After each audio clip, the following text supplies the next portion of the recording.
Nixon vetoed it, but it was enacted over his veto. He vetoed it for the wrong reason. He vetoed it because he felt it crimped his style. Nixon was such a lover of the presidency, he thought presidents literally could fight any war, declare any war, wage any war, the heck with Congress. But the War Powers Resolution is Congress giving away its war-making power to the president as long as he tells them about it. Then Congress forms the Gang of Eight, which is the Congress within the Congress. That's the chair and ranking member of the House and Senate Intelligence Committees and the Republican and Democrat leader of both houses of Congress. And when the president tells something to the Gang of Eight, hey, Yevgeny Prigozhin is about to march on Moscow. It's Wednesday. This is going to happen on Saturday. Can they tell anybody else in the Congress? Can they tell the press? Can they tell the people they represent? No, they're bound to secrecy. So the president can kill all he wants, can wage all the coups that he wants, as long as he tells the Gang of Eight, and they can't tell anybody. What the hell kind of a government is that makes its decisions to kill and does kill in secret? And you're not making up that name, Gang of Eight. No, that's what they call themselves. They call themselves. Right. A gang. A gang of eight. A gang of eight low-life pieces of crap that could care less about we the people and are only interested in their arrogant, narcissistic ways of running and ruining our lives. A gang of eight. It's a crime syndicate. By their name and by their deeds you shall know them. Gang of eight. You know, by the way, there was an intel report to the Gang of Eight on Wednesday. Of course, it's secret. We don't know what it's about. We assume it was about Prigozhin's so-called march, as a result of which Putin came off as a patient peacemaker, totally in charge. The CIA thought this was going to ruin Putin. He's stronger today than he was last week. Oh no, not according to the media. He's on his way out. He's going. Right. He's on. You're not listening. You're not paying attention to CNN or ABC or FUCK. You know, because that's all they are. That's all they are. A bunch of them. Here, since 2000 alone, the U.S. engaged in 30 interventions at level 4, usage of force, or 5, war.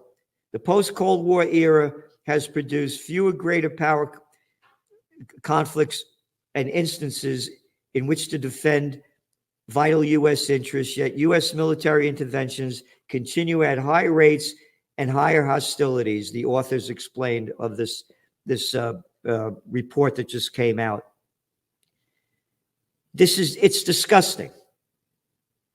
The study found that over the past 2.5 centuries, 34% of U.S. interventions have been against countries in Latin America and the Caribbean, 23% in East Asia and the Pacific, 14% in the Middle East and North Africa, and 13% in Europe. What kind of country is this? This is a country that is determined to build an empire like the Romans, and like the Romans, it will collapse of its own weight. You can add to that list the 903 foreign military installations that we have. There is no human on the planet that can name all 903 of them, except maybe the people that write the checks in Washington, D.C. to pay for it. Mankind must put an end to war, or war will put an end to mankind, said John F. Kennedy. What happened to him? Yeah, that was his great, I think, if I remember it right, that was his great speech at American University. Yep. 60 years ago in June of 63. 5 months later, he was dead. That's right. If you tell a lie big enough and keep repeating it, people will eventually come to believe it. Think of the press as a great keyboard on which the government can play. Joseph Goebbels. Wow. I was going to guess Goebbels, but I was afraid I might be wrong. That's right up his alley. And of course, he used that masterfully in the 30s. And you write in your article about how the CIA tells the press what to say. Yes. MI6 is just as bad. They bribe the press. Here's some information. Make us look good. And the press does. It's a head scratcher. You know, you and I lived through the Vietnam era. The press was the great adversary of LBJ in the Vietnam War. Now the press is the great ally of Joe Biden in the Ukraine war. I mean, everybody all over. My friends and former colleagues at Fox are just as much at fault for this as are their adversaries at CNN and MSNBC. It's indistinguishable when it comes to this war. And of the candidates running for office, only Donald Trump, Ron DeSantis, and RFK Jr. are against this war. All the other Republicans, you know, Chris Christie and Nikki Haley and Tim Scott and Asa Hutchinson, and I can't even remember all of them. They're all on Joe Biden's side. They sound like Lindsey Graham. Well, nobody sounds as bad as Lindsey Graham, but they mouth the same argument. And they keep putting that clown Lindsey Graham on all the time. All the time. He's all over the place. Yes. And Chris Christie, he is the mouthpiece for the warmongers. And now that his patron John McCain is gone, he's even more of a mouthpiece. And yeah, but peace isn't allowed to be spoken about. And you'll talk about Christie being for war. Look at that slob.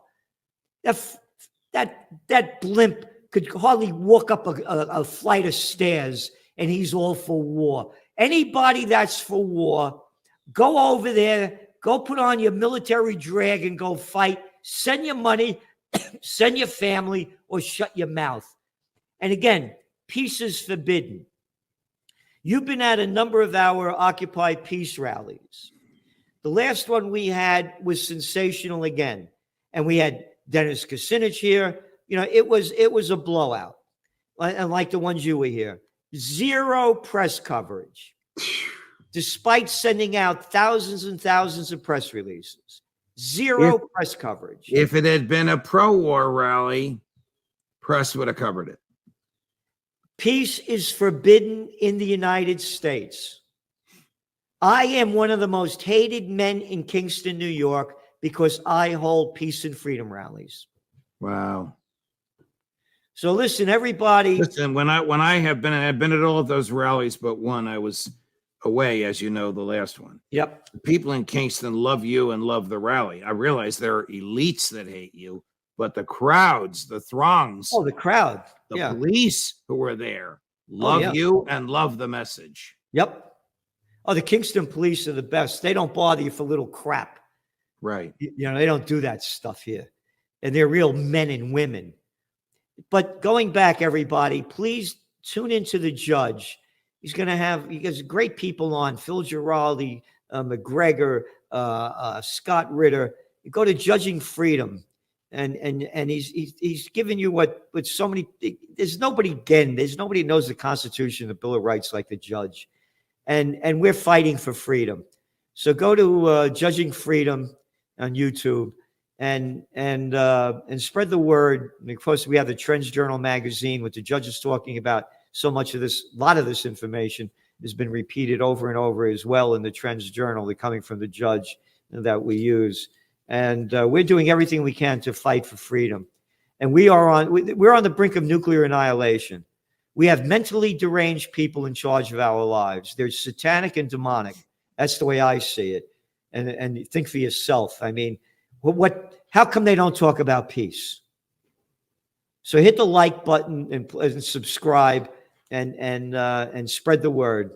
Judge, thanks so much for being here. Oh, you're welcome. I know that I don't have anything to do with writing the Trends Journal, but there might be a photograph in next week's Trends Journal of 3 of their favorite people together at dinner on Sunday night. I won't say who.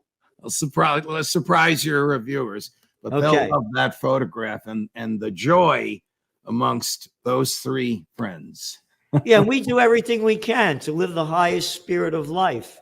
So our sadness and anger, is about, what's going on and how it reflects the need to do this. There's a great quote. He who is not angry when there is just cause for anger is immoral. Why? Because anger looks to the good of justice. And if you can live amid injustice without anger, you are immoral as well as unjust. St. Thomas Aquinas. Yep. So amen and a women. See you next week, Judge. Thank you, Gerald. God love you. All the best.